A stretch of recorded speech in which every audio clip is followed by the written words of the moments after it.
Welcome, brethren, and fraternal greetings to you from Sheffield in England. My name is Christopher Powell, and I'm speaking to you from Tapton Masonic Hall. There are two Masonic halls in Sheffield, containing 40 craft lodges and 26 Royal Arch chapters, as well as other orders. So, as you can imagine, we have a lot of Freemasonry going on here. In England, we have two important centenaries rapidly approaching. In 2013, we celebrate the uniting of the two Grand Lodges, the so-called Ancients and Moderns, to form the United Grand Lodge of England, which is still our parent body. But in 2017, we celebrate an even more important anniversary, and that is the tercentenary of the foundation of the Grand Lodge, the premier Grand Lodge in London, on the 24th of June, 1717. And that is the subject of my lecture to you today. Unfortunately, the documentary evidence concerning the foundation of the Premier Grand Lodge is very scarce. Indeed, practically the only evidence we have is contained in James Anderson's second book of Constitutions, published in 1738. So let me begin by what Anderson has to tell us about this historic event. On page 109, he says, King George I entered London most magnificently on the 20th of September 1714, and after the rebellion was over in 1716, the few lodges at London, finding themselves neglected by Sir Christopher Wren, thought fit to cement under a Grand Master as centre of unity and union.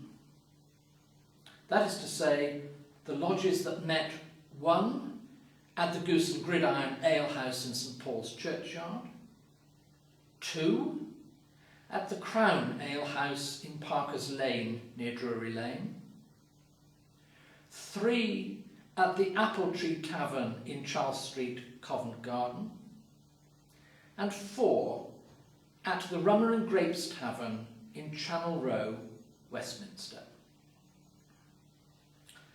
They and some old brothers met at the said apple tree, and having put into the chair the oldest master mason, now the master of a lodge, they constituted themselves a Grand Lodge pro tempore, in due form, and forthwith revived the quarterly communication of the officers of lodges, called the Grand Lodge, resolved to hold the annual meeting and feast, and then to choose a Grand Master from among themselves, till they should have the honour of a noble brother at their head.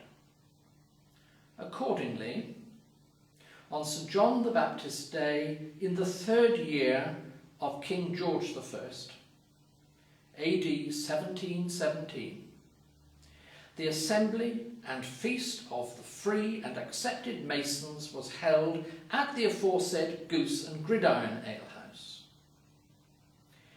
Before dinner, the oldest Master Mason, now a master in the lodge, in the chair, proposed a list of proper candidates, and the brethren, by a majority of hands, elected Mr. Anthony Sayer, gentleman, Grand Master of Masons, who, being forthwith invested with the badges of office and power by the said oldest master, and installed, was duly congratulated by the assembly, who paid him the homage. Sayer, Grand Master, commanded the masters and wardens of lodges to meet the grand officers every quarter in communication, at the place that he should appoint in his summons sent by the Tyler.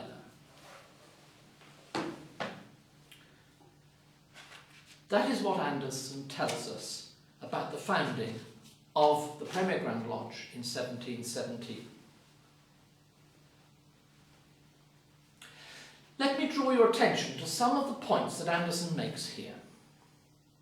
Note that he says that the intention of those meeting in 1716 was to revive the quarterly communication, implying that there had been an earlier Grand Lodge and quarterly communication. He also suggests that Sir Christopher Wren had neglected the craft during his term as Grand Master. So, according to Anderson, there were Grand Masters before Anthony Sayer, one of whom was Sir Christopher Wren. There has been much debate as to whether Sir Christopher Wren, the architect of St Paul's Cathedral, was ever a Freemason. Anderson is quite clear that he was. Indeed, he earlier states that Christopher Wren became Grand Master sometime after the accession of William and Mary in 1689, and that in 1695, when Charles Lennox, the Duke of Richmond and Lennox, Charles II's illegitimate son by the Duchess of Portsmouth, became Grand Master, Christopher Wren acted as his deputy. And again, according to Anderson, Christopher Wren assumed the office of Grand Master in 1698 and appears to have held that office nominally at least until the four old lodges came together in 1716 to organise the Premier Grand Lodge of 1770. Whether this is historically accurate or not, there is good evidence to suggest that Christopher Wren was indeed a Freemason. The English antiquary and writer John Aubrey made a note of his initiation as occurring at a convention held in St Paul's Cathedral. I might say that St Paul's was at that time in the state of being built or rebuilt, on Monday the 18th of May 1691. And when the newspapers of the day reported Christopher Wren's death in 1723, they too made it quite clear that he was a Freemason. For instance, the postboy of Tuesday the 5th of March 1723 reported, "This evening the corpse of that worthy Freemason, Sir Christopher Wren, Knight, is to be interred under the dome of St Paul's Cathedral." And the words Freemason are incidentally in capital letters. And the following Saturday, March the 9th, 1723, the British Journal reported, "Sir Christopher Wren, that worthy Freemason, was splendidly interred in St Paul's Church on Tuesday night last." And of course in 1723, the word Freemason meant the same as it does to us now. Also, when Anderson published his second book of constitutions in 1738, Christopher Wren's son, also called Christopher Wren, was an active Freemason in London, and may well have provided some of the information that Anderson included in his book of constitutions. If consulted, he would surely have corrected any false information or unfair criticism of his father. Anderson is not the most reliable of historians, but it seems the account he gives of the formation of the Grand Lodge in 1717 is pretty accurate. After all, he had probably witnessed it himself and was writing from his own experience and knowledge. Moreover, when scraps of information come to light, they tend to support rather than contradict what Anderson tells us. Recently, Dr. Andrew Pink discovered a receipt for the payment of musicians who performed at the Goose and Gridiron Alehouse on the 24th of June 1717. We don't know if they performed for the Grand Feast, but it is pretty likely that they did, given that it is the same place and the same date as the feast was held. And music was, of course, part of Freemasonry at that time, and Anderson's first book of constitutions of 1723 contains the words and the music of several Masonic songs, the most well-known being, of course, the Entered Apprentice song by Matthew Birkhead, a Freemason and actor at the Drury Lane Playhouse. If we take Anderson's list of 4 old lodges as our starting point, one of them stands out from the rest. This is the lodge that met at the Rummer and Grapes Tavern, Westminster. This lodge is still in existence today.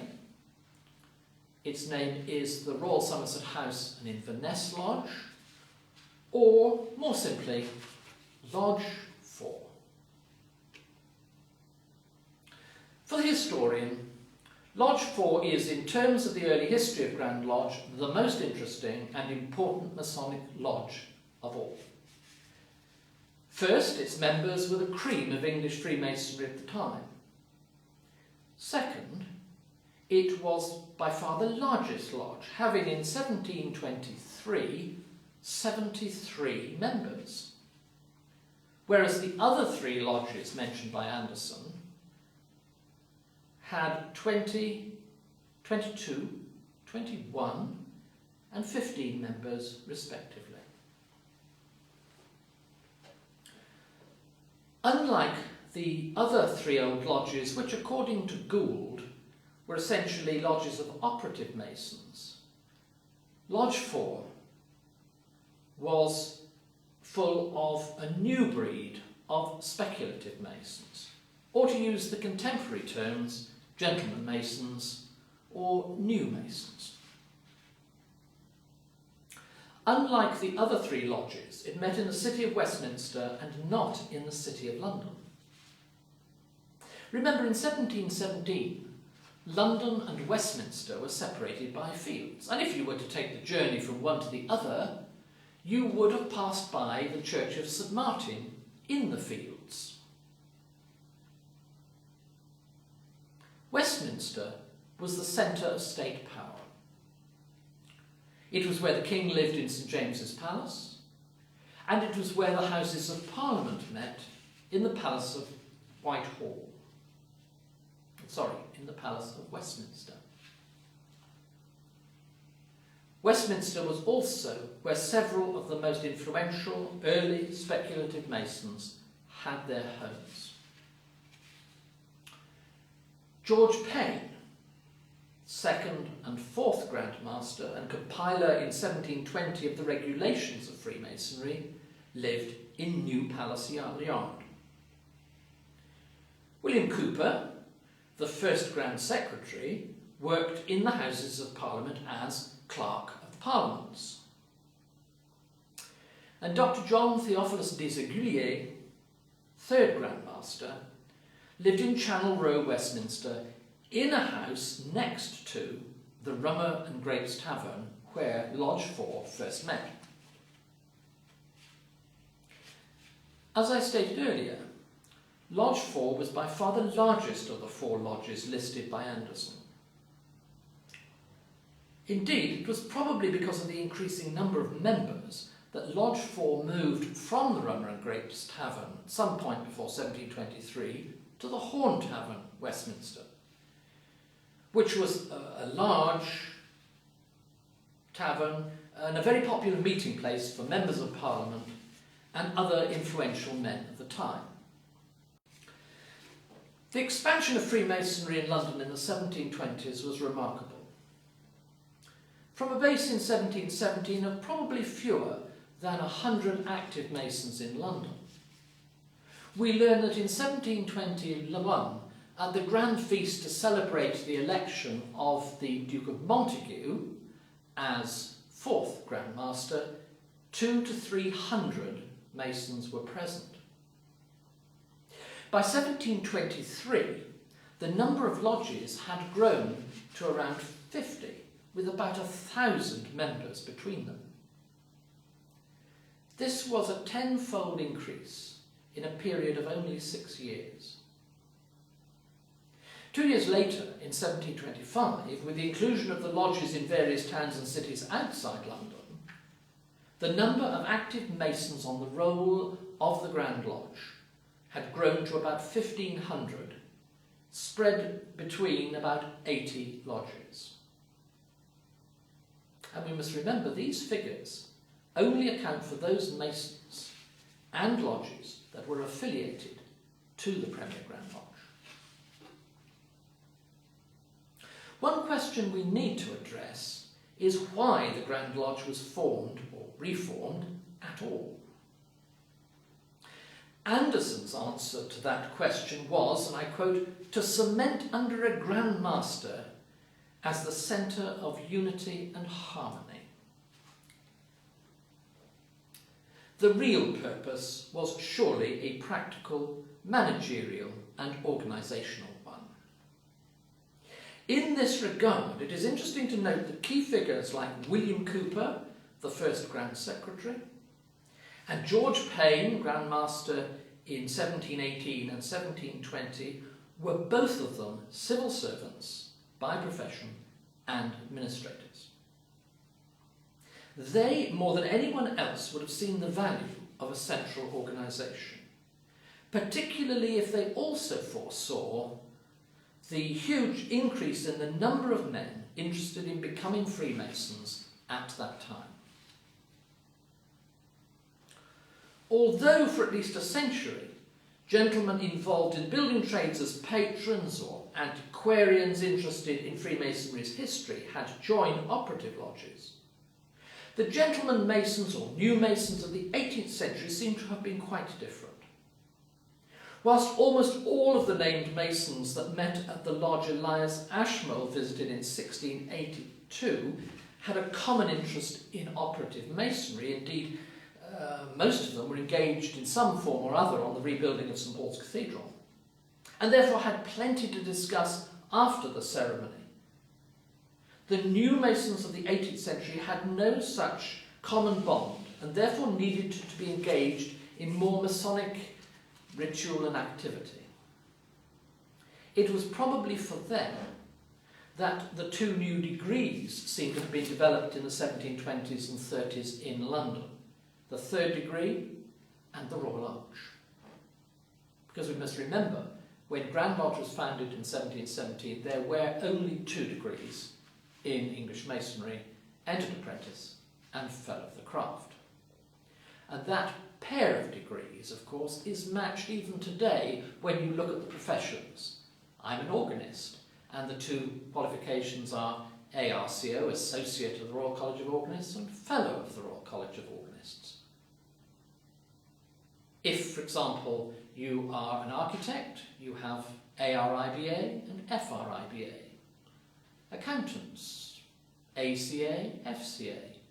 Surgeons, member of the Royal College of Surgeons and Fellow of the Royal College of Surgeons. So the original pair of degrees in Freemasonry fits in to that pattern of trade and profession. But the 2 new degrees, the third degree and the Royal Arch, seem to have come into existence specifically for the speculative masons of the newly formed Grand Lodge. The Hieramic third degree appears to have been first worked in 1725, and according to Masonry Dissected of 1730, it had rapidly become the norm in London lodges. The Royal Arch seems to have been first worked in London between 1730 and 1735 under the name of Scots Master. It was also at this time, as I said earlier, that lectures began to be given in lodges in London.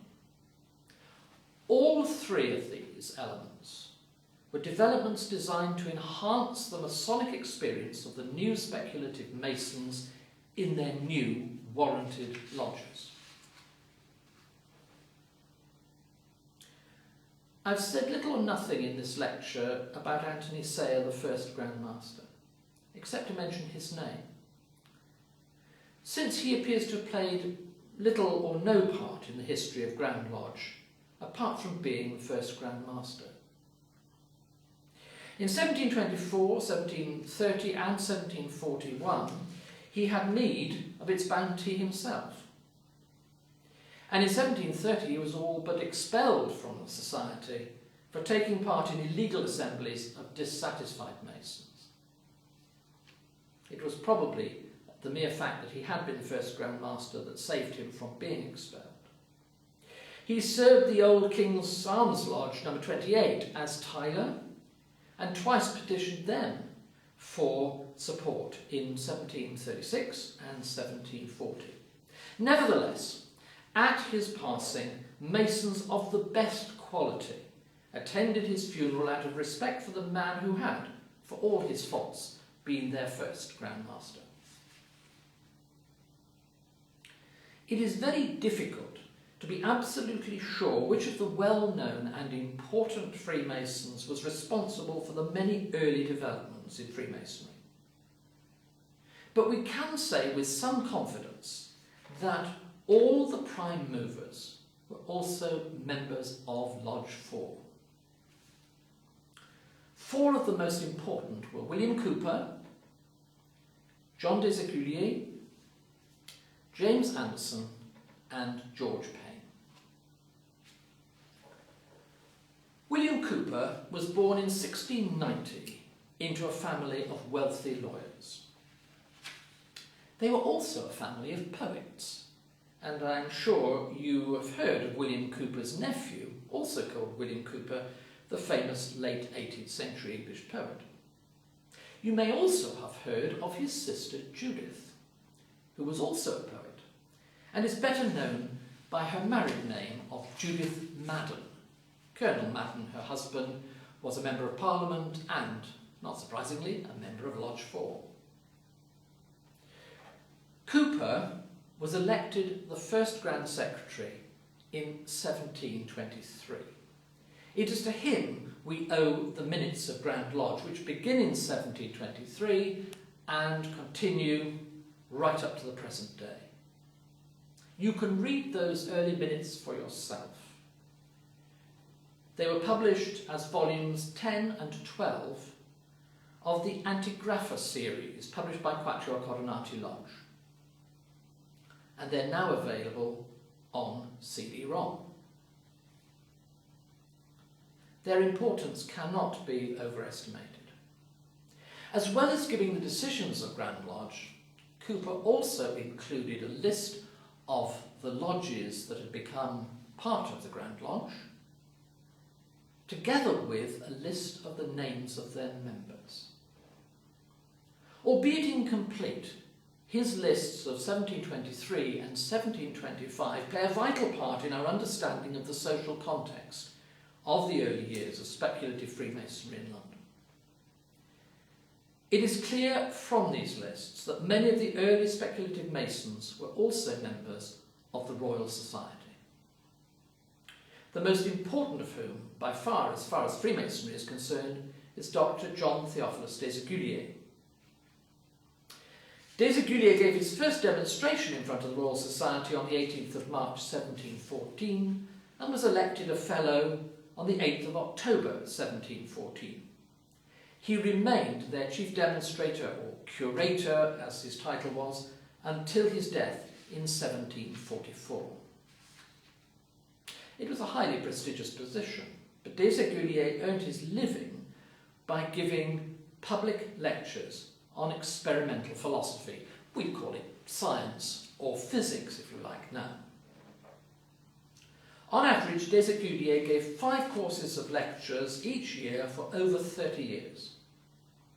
To give you some idea of what is involved, in May 1713, des Éculiers' course consisted of 21 lectures divided into mechanics, hydrostatics, and pneumatics, and optics. The final lecture was a demonstration of Sir Isaac Newton's theory of light and colours.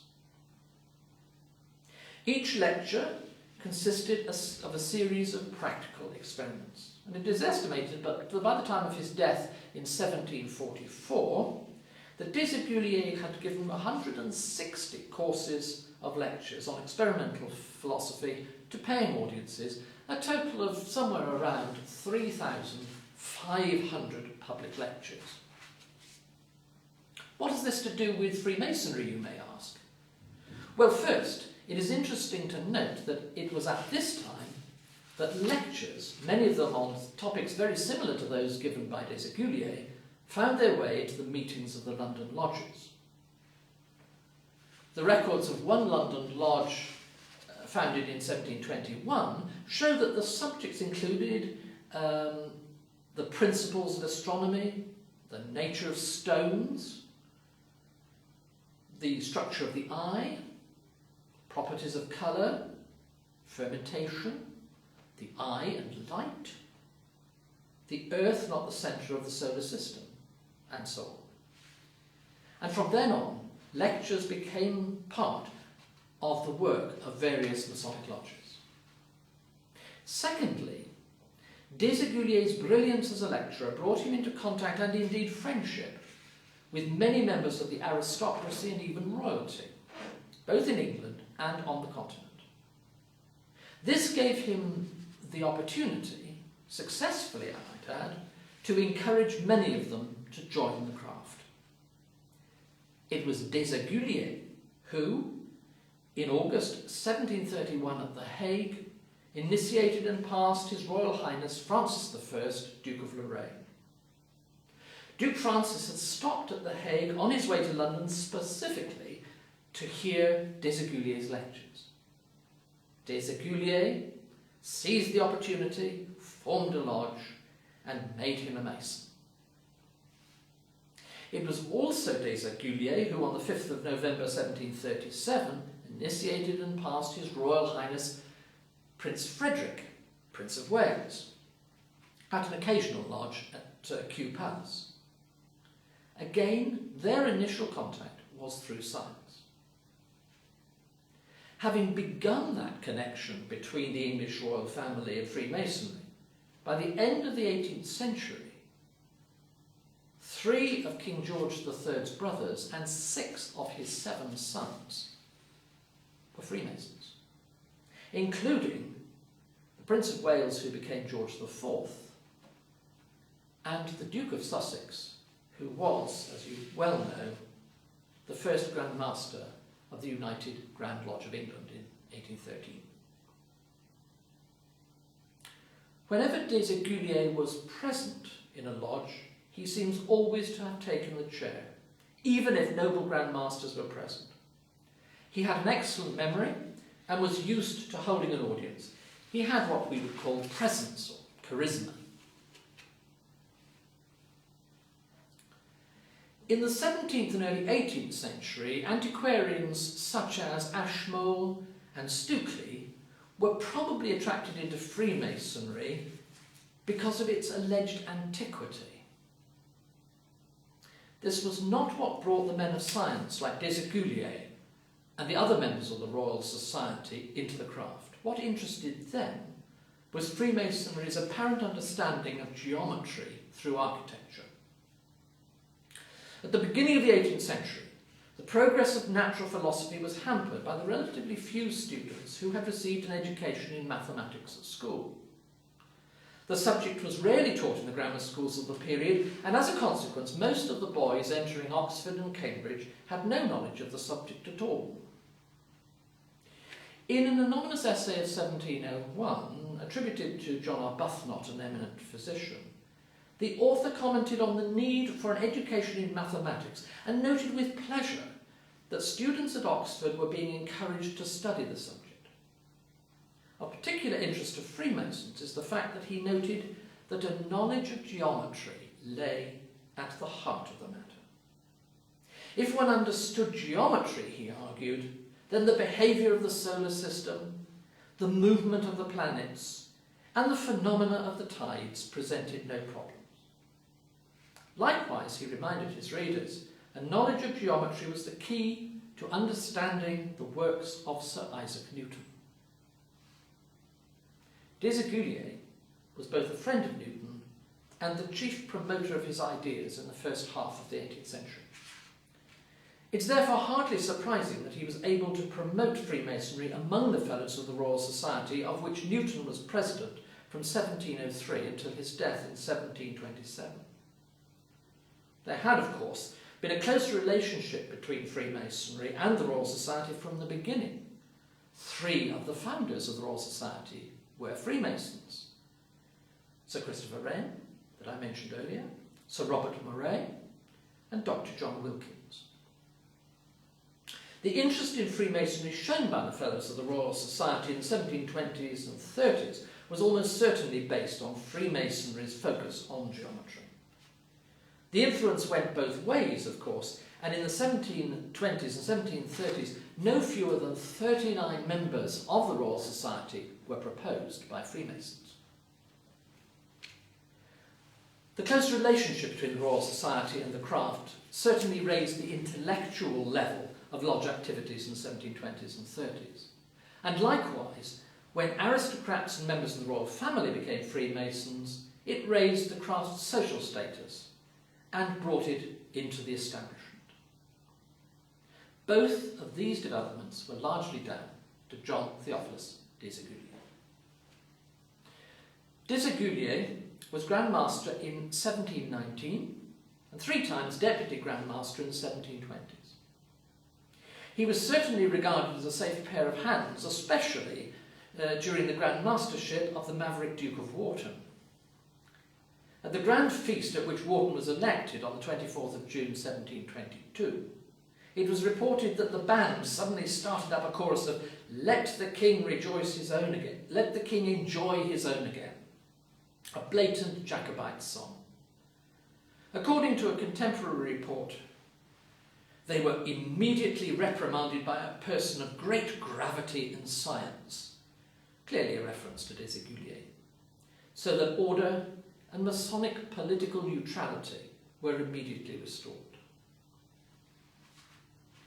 It is not surprising to discover that Desaguliers took a great interest in Masonic charity, since his family, as Huguenot refugees, had at various times depended upon gifts from Huguenot funds and from the royal bounty.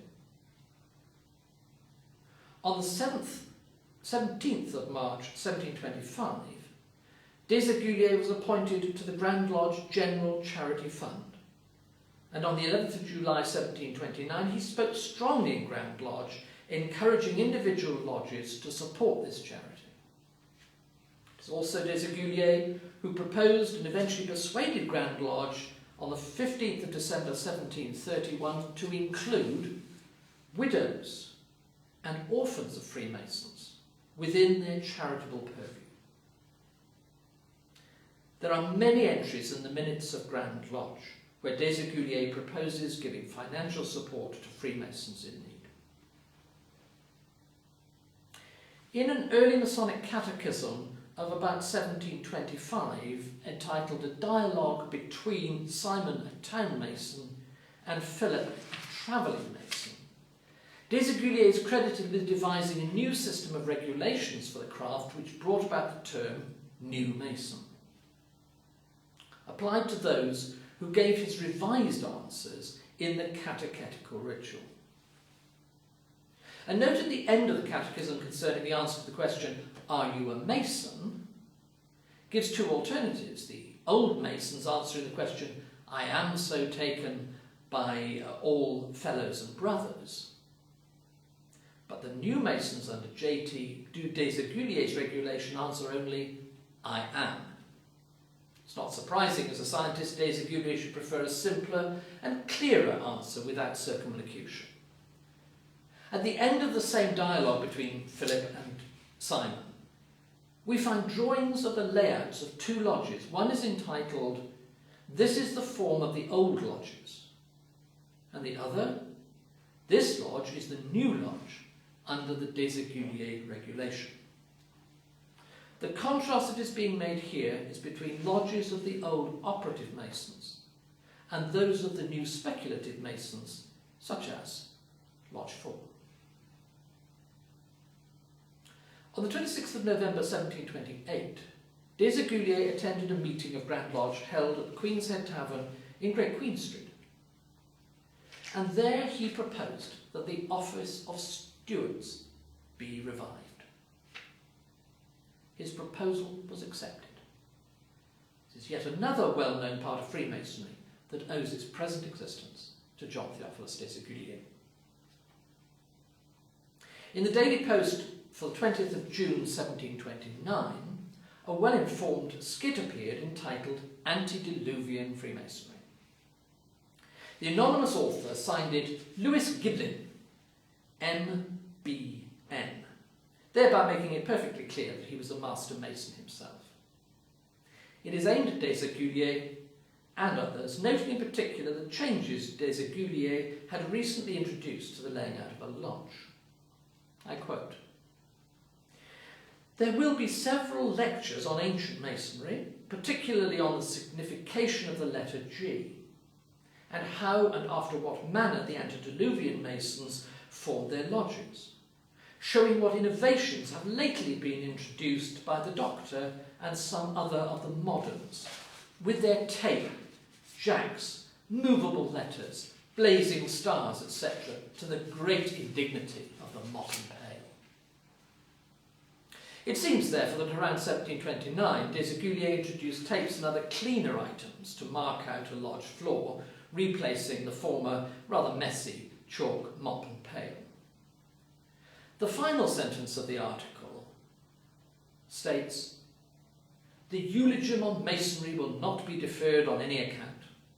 And this is clearly a joke at Desaguliers' expense, since his Masonic orations were often noted by his contemporaries, including the eloquent oration on Masons and Masonry that had ended the elaborate grand feast to celebrate the election of John, Duke of Montague, as Grand Master in 1721. Indeed, the above references to lectures, and the letter G, and blazing stars, and of course the widow's son killed by the blow of a beetle, and the necessity there is for a master to well understand the rule of three, all suggest that it is quite likely the whole of antediluvian masonry is a fairly accurate, if humorous, description of a lodge meeting as conducted by Desaguliers at the end of the 1720s, written by a master mason who had himself experienced it. If some may have enjoyed a laugh at his expense, the following items from the Minutes of Grand Lodge show the continuing and significant involvement of Desaguliers in the development of Grand Lodge over a period of more than 2 decades. In 1731, at a meeting of Grand Lodge in the Devil Tavern, Desaguliers clarified the matters of Masonic dress, exactly who should be wearing what and what it should look like. In 1733, at another meeting of Grand Lodge, Desaguliers was one of those who recommended that a collection be held in aid of sending distressed brethren to the new colony of Georgia in the United States of America, where they may be comfortably provided for. 1735, when he was acting Deputy Grand Master, Desaguliers complained of the want of order in debates and proposed new regulations to improve lodge behaviour, which was greeted with very great applause. Whoever brought Desaguliers into the craft in the first place is unknown, but it was probably George Payne, another Lodge 4 member. Indeed, Payne was probably one of the founders of that lodge. And according to Anderson's constitutions, he served as Master of Lodge 4 in 1722 to 1723.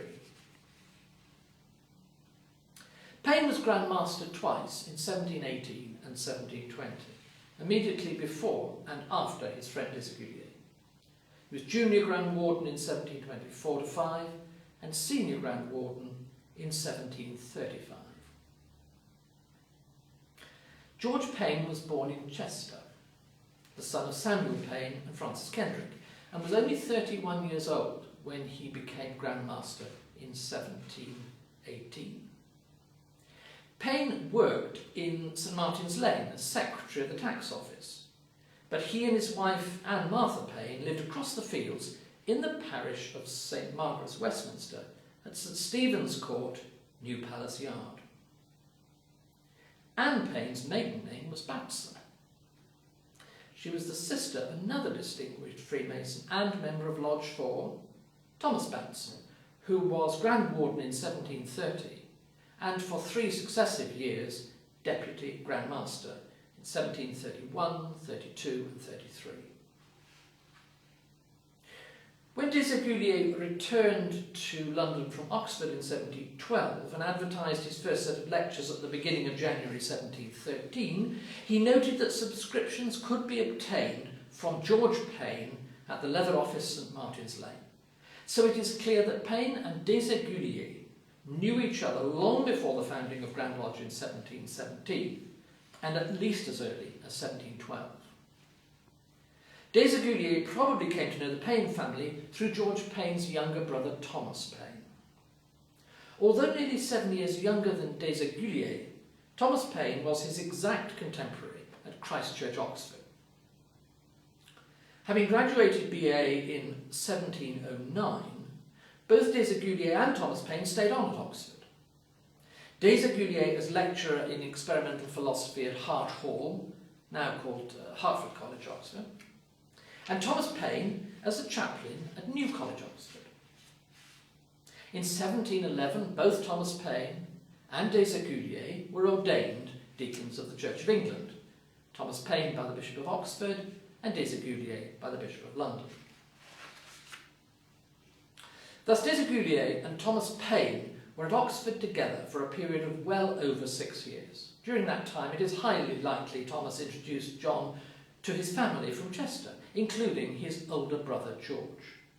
It is also quite likely that when des Aiguilliers returned to visit his mother in Islington, that he came across and met George Payne in London. And once des Aiguilliers had returned to London for good in the autumn of 1712, summer, autumn, we're not quite sure, it is also likely that it was also George Payne who introduced him to Freemasonry and to the Masons, who came together to form the lodge at the Rummer and Grapes Tavern in Westminster in about 1714. George Payne was, as I have noted earlier, Grand Master twice in 1718 and 1720, and it was during his second term as Grand Master that Payne compiled the general regulations that were approved by Grand Lodge on the 24th of June 1721 and published in Anderson's Book of Constitutions of 1723. Anderson, in his second Book of Constitutions of 1738, states that upon Payne's first installation as Grand Master in 1718, he recommended the strict observance of the quarterly communications and desired any brethren to bring to the Grand Lodge any old writings and records concerning Masons and Masonry, in order to show the usages of ancient times. According to William Stokely, Payne himself possessed just such a document. The Grand Master, Mr. Payne, he wrote, produced an old manuscript of the Constitutions which he got in the West Country, 500 years old. This has been identified as the Cook manuscript from the 15th century. Unfortunately, whilst many old copies of the so-called Gothic constitutions were produced, it also led to a reaction from some overzealous brethren who burnt the documents they possessed rather than have them fall into the hands of the newly formed Grand Lodge in London. Nevertheless, this appears to be the first time an attempt was made to have a central record of Freemasonry. It also suggests that George Payne may well have been the prime mover in the establishment of the Grand Lodge, a central organisation for Masonic lodges. Like des Aiguilliers, George Payne continued attending the meetings of Grand Lodge throughout his life, often becoming involved in its activities. For instance, in 1754, at the age of 67, Payne was appointed to the committee whose task it was to revise James Anderson's second Book of Constitutions, and that revision was brought out by the Reverend John Entick in 1756. James Anderson was also a member of Lodge 4. He was a Scottish Mason, the son of James Anderson Glazier of Aberdeen, who for almost 30 years was clerk of the famous Lodge No. 1, Aberdeen, and twice master of that lodge. That lodge's famous Mark book is, of course, one of the great treasures of Scottish Freemasonry. James Anderson studied at Marischal College, Aberdeen, gaining his MA in 1709 at the age of 19. He then spent 4 years as a divinity student, leaving the college in 1702. He ministered in Scotland for a number of years before moving to London in 1708. Anderson was probably already a Freemason when he came to London.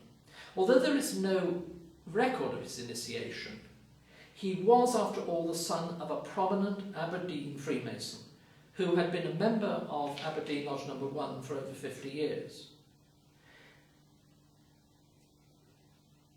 And also, the records of that lodge for the time when James Anderson would have been initiated are no longer extant. We do have the evidence, however, of a pamphlet published in 1715 denouncing a sermon by Anderson, which includes phrases like a fraudulent brother and a crafts master, phrases which imply certainly that Anderson was certainly a Freemason then, in other words, well before the founding of the Grand Lodge in 1717. After his arrival in London, Anderson's first post in 1709 was to minister to the Scottish Presbyterian congregation which met at Glasshouse Street Chapel. He married a wealthy widow, whose fortune allowed him to take out a lease on the redundant former Huguenot church in Swallow Street. Interestingly enough, it is the church where Desaguliers' father had for a short period been lector. Anderson described himself as the author of the constitutions of the Freemasons published in 1723. However, in his dedication to John, the 2nd Duke of Montagu, Desaguliers, then the Deputy Grand Master, described Anderson as the book's compiler, which is a far more accurate description. It is certain that Desaguliers and George Payne made substantial contributions to the book themselves, and perhaps others did too. Certainly, much of the content came from old manuscripts that had been collected specifically for that purpose. In the year before his death, Anderson published the second edition of his constitutions. Like his first edition of 1723, it is one of the most important historical documents we possess. By 1738, when it was published, the new Book of Constitutions shows Anderson to be far more confident in his authority as an historian of Freemasonry than he had been in 1723, when his first book was published. In 1731, his alma mater, Marischal College, had conferred upon him the degree of Doctor of Divinity, which perhaps gave him greater confidence and self-esteem. Although based on his earlier book, the edition of 1738 of the Constitutions was 3 times the length of the former, and contained far more detail on the early history of Freemasonry. The historical section had grown vastly, and of course it was from that section that I began my lecture by reading to you Anderson's thoughts. The aims of those who founded the Premier Grand Lodge in 1770 were indeed grand. In a footnote to Anderson's Constitutions of 1723, probably added by Desaguliers, we read, "And if the disposition for true ancient masonry prevails for some time with noblemen, gentlemen, and learned men, as it is likely it will, this island will become the mistress of the earth for designing, drawing, and conducting, and capable to instruct all other nations in all things related to the royal art." Grand aims. It is, of course, for others to judge to what extent those aims were achieved. However, there is no doubt that the central organisation of a Grand Lodge, first created in London in 1717, has provided an effective structure within which numerous private lodges of free and accepted Masons can prosper and grow. The mere fact that we are approaching the tercentenary of the foundation of the Premier Grand Lodge is itself clear evidence of that, as is the fact that it has been successfully copied throughout the world. It is also a tribute to the talents and abilities of its founders, men like Cooper, Anderson, Payne, and of course the primus inter pares, Dr. John Theophilus des Aiguilliers, and to the service they, in their time, rendered to what they would have called the royal